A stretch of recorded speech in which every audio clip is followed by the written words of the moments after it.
We're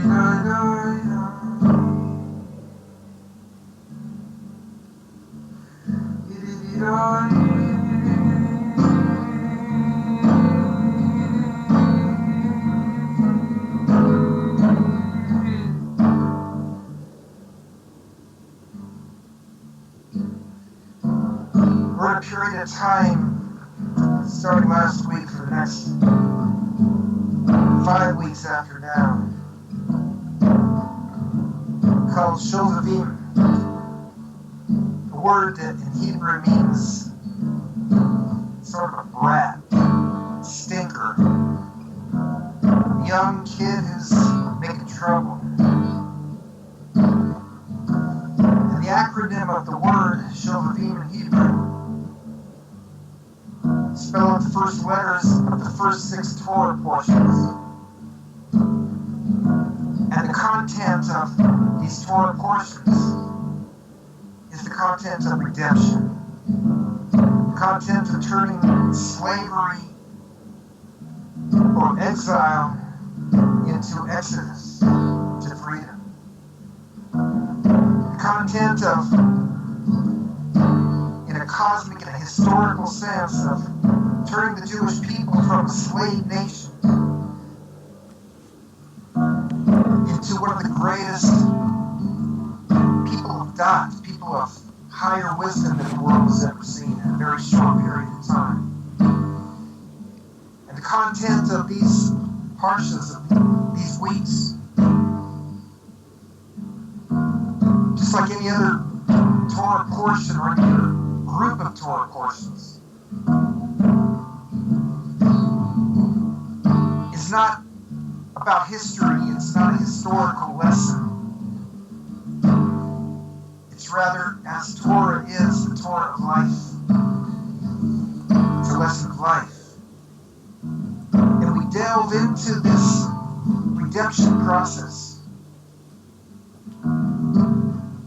in order to understand how to redeem ourselves, in order to understand how to turn all of those lost sparks in our lives, lost pieces of our being, lost pieces of our soul, into the found pieces of our soul. In order to clarify that which is unclarified and filter that which is unfiltered, unclutter that which is cluttered, and elevate that which is laid low, lost and found. In the period of time we're talking about, this Shovavim period of time, has an even deeper Kabbalistic significance of trying to elevate the 130 years that Adam separated from his wife in order to try to do penitence, to try to do tshuva for the sin of the eating of the tree of knowledge of good and evil, of the ingesting of the confusion that plagued all of humanity, as Adam was the composite of all of humanity. And those 130 years he separated from his wife, there came out of him spilled seed. And the fallout of spilled seed of anybody is cataclysmic. It's a price that most people are not able to pay for. It's a blemish that most people are not able to fix up. If you take Adam's blemish and compare it to a normal human's blemish, it's exponentially more powerful because he's the composite of all humanity. And that blemish of those 130 years of spilled seed had to come back in entire generations of rectifications, reincarnated generations of the flood, of the Tower of Babel, of Sodom and Gomorrah, culminating in the Egyptian exile for 210 years. What's happening in the Torah portion, what's happening in these stories is happening in our lives. Therefore, we are facing right now a very auspicious time to rectify all of that which is lost. all of that which is lost in our lives. We're in a period of lost and found.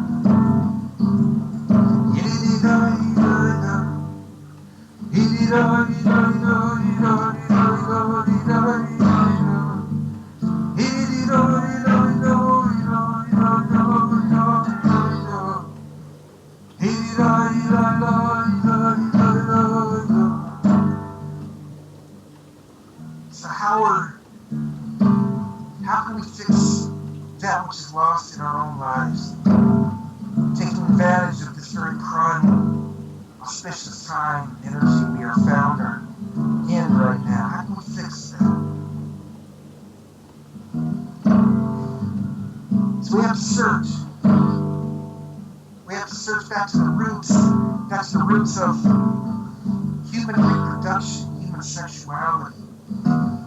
Take the biological phenomenon and extrapolate them, translate them into human phenomena, to life applications.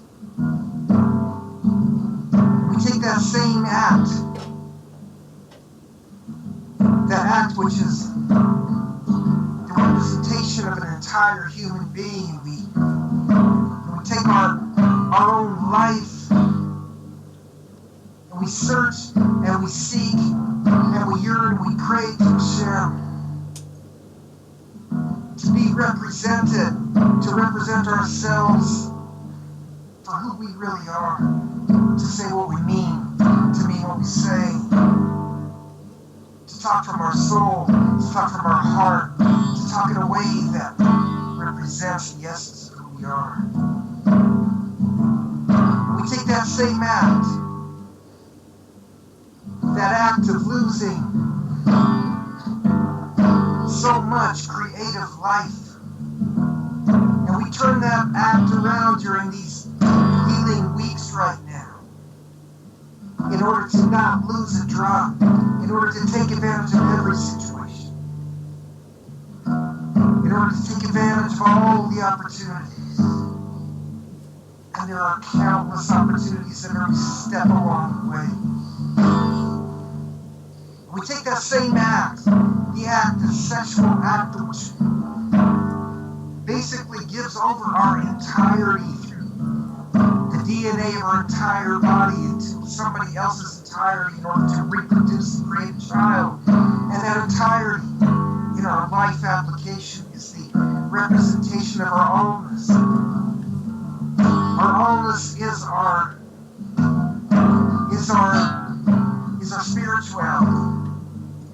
Our allness is our emotionality. Our allness is our intelligence. Our allness is our soul and our heart speaking. Our allness is getting the job done. We take that same act, the act that was wasted, and we rectify it by accomplishing exactly the opposite. Instead of being wasted, we channel it in order to be reproduced. We channel whatever we give over, whatever we think and speak and feel, to be something that is reproductive, a piece of art that can be listened to 1,000 times, a giving of charity or a giving of kindness or any other type of giving which is a gift that keeps on giving, a gift that can be given over and over and over again. We create, we give birth, we reproduce who we are and what we are, and the other person takes the ball and runs with it.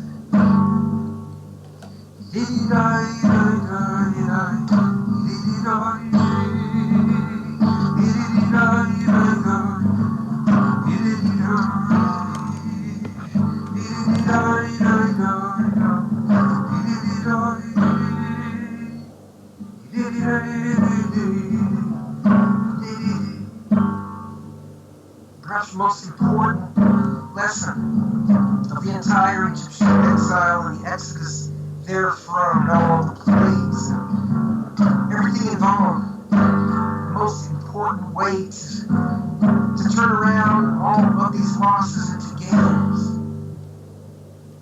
should understand that the most important element is emunah.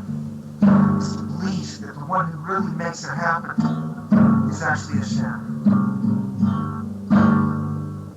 Hashem makes it happen despite all the magic that is used and was used by the Egyptians of then and the Egyptians of now against us.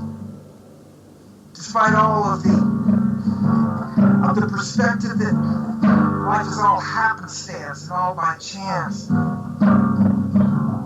Despite the fact that we think there's something else in control besides God, the emunah counteracts that as well. Despite the illusion that there is something else in the world beside God.